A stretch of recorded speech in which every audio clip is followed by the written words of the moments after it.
We're back. Four-wheel drive, round 2. This time, they offered to send me the Assist Plus. It's not mine to keep, just to have a try of, have a borrow. And I thought, why not do a review of it? So, I've already ridden the Assist Plus. Now this is the small battery option. So it's a little bit lighter weight. So I'm curious to see how that feels. But also alluminium props. Much thinner, they feel real nice. They also look prettier, I like the black. But anyway, so I have had a chance to ride this before, and I was going to do a review on my Downwind board. And so I rode the 799 from Axis, the smallest Axis wing I've got, and I could get it up fine. Downwind was easy. So then I thought, well, that doesn't really show much about the new Assist Plus. It's just me riding a smaller wing. So then I had the thought, well, not everyone has a Downwind specific board. And these days they're super expensive and they're hard to come by. It's big wait periods for them. A four-wheel drive is almost the same cost as a Downwind board these days. So I thought, a lot of guys are coming from winging, so why not try and downwind my old wingboard?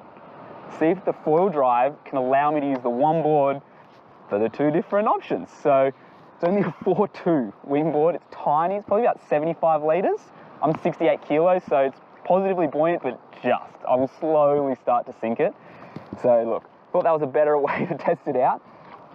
Now with the four-wheel drive, I've got it mounted on the aluminium Axis mast. The reason I use it with that is because there's no taper in the mast. So you can just mount it at any different height you like. So if you want to use an E-foil, put it up here. If you want to use it for downwinding, I put it as close to the board as possible. So then when you're up on foil, the prop's out of the water and you can just focus on riding, no drag coming from the prop. So that's why I ride it there, low down as possible. Yeah, let's see how this goes. Kind of curious. Could be epic to be downwinding on such a small board, but might be hard to get up, so we're gonna find out. Made it out. That was a slog. 1.5 Ks, full headwind, swell chop. On such a small board, I was just getting absolutely flogged. So remember, I got the smaller battery, but that took 42% battery to get out. I got 58% now, just to get me up. That's all I should need, so that's plenty. Okay, I was pretty surprised how little that actually took. And look, it's a lightweight battery, bit of compromise there in terms of the amount of power or the length you can use it for, but hopefully it's going to be worth it.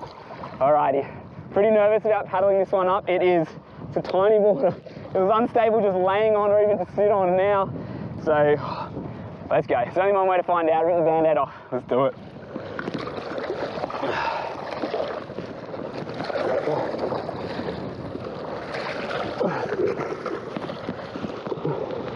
Woo.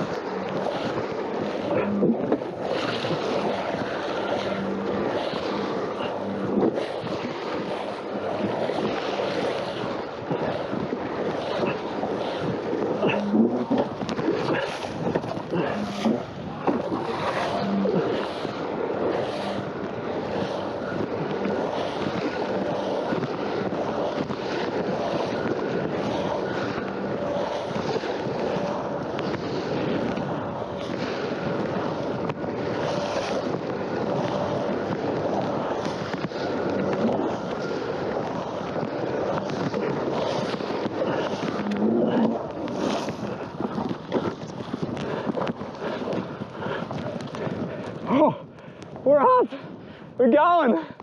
Wow. Whew. Feels nice to be on such a small board. Definitely the smallest board I've ever been able to get up on downwind. Oh, this is epic. It's taking a little bit just to get used to. I've got the mast a little bit further back than I probably would like, but that's all right.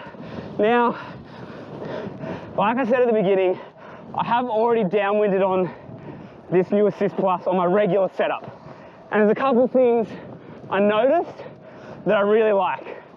Firstly, with the old one, as the charge started getting lower, so as you started getting down to that 40, 30% charge left, you notice that the thrust dropped, okay?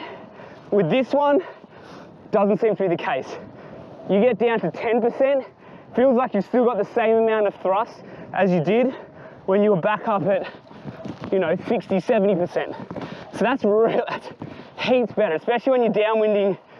You don't want to only be marginally getting up on foil and then halfway through the run, if you're down at, you know, 10% charge, then you don't have enough power to get up. So huge improvements with that. The other thing, which I don't think people will really recognize and highlight, is they have put the battery percentage on the charge controller. For me, sounds stupid, but that's massive.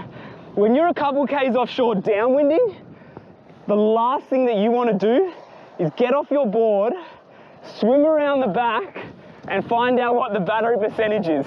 So for me, that's horrifying. I don't want to be looking down, or I want to be on top of my board. I want to be dry. So, look, that was a little thing, but I love that. This battery as well, being the smaller one, way more lightweight. You can notice it on the pump, a little bit more responsive, more nimble. I love the feeling of that. Whew. And they have other battery size options. I've just got the little one on at the moment, so that's all I've been playing with. But for me, downwinding, that's the way to go. Whew. Now it's getting late. I need to make sure I've got enough. Oh God, I'm going the wrong way. Whew. I need to get out further. Yeah, look, overall, they've done such a good job with this upgrade. I definitely noticed the differences. If you've already got the assist, should you upgrade? Look, those are the main points that I found with it. Obviously you can e-foil it. It's more geared towards that. So there's a benefit there. You can still get up with the old one. If you're a heavier guy, yeah, probably think about the Assist Plus. Just having that extra thrust and not having it die when you get down to that lower voltage, or sorry, lower battery percentage, definitely something to think about. For the lighter guys, you'll be fine with the old one. That was all I ever needed, so look, that's my thoughts on it. Do I recommend it with a wingboard? Definitely not. That was really difficult to paddle up. Yes, it's possible. So yes, you could do it, but I don't recommend it. That was a lot harder. If you have a regular SUP board, not a downwind specific board, I would go for that. That's definitely your better bet. You know, with the downwind specific boards, they're narrower and a little bit longer. So that's basically kind of like, think of a canoe. Woo, weed. Yeah, so like a canoe, they've got a much better planing speed. They can get up to speed quicker and easier. Whew. Oh, I'm gonna fall. Oh, no, here we go. Whew. This is epic. It's getting pretty late. I'm struggling to read the bumps. But no, if you've got a regular, just a standard SUP foil board, bolt one of these on and you're ready to downwind. It's pretty much that simple. It is a great setup for guys wanting to get into downwind. And for a lot of guys, I just did a run on the weekend with two phenomenally talented foilers and surfers in their own right. Neither of them could get up on foil downwind. So that's something to keep in mind. Woo, that's a hammerhead. Oh shit. Oh, he's gone. Oh, not a big fan of sharks, especially when I'm this far out by myself and it's getting dark. Whew. Yeah, look, it's a great way to get guys into the downwind scene.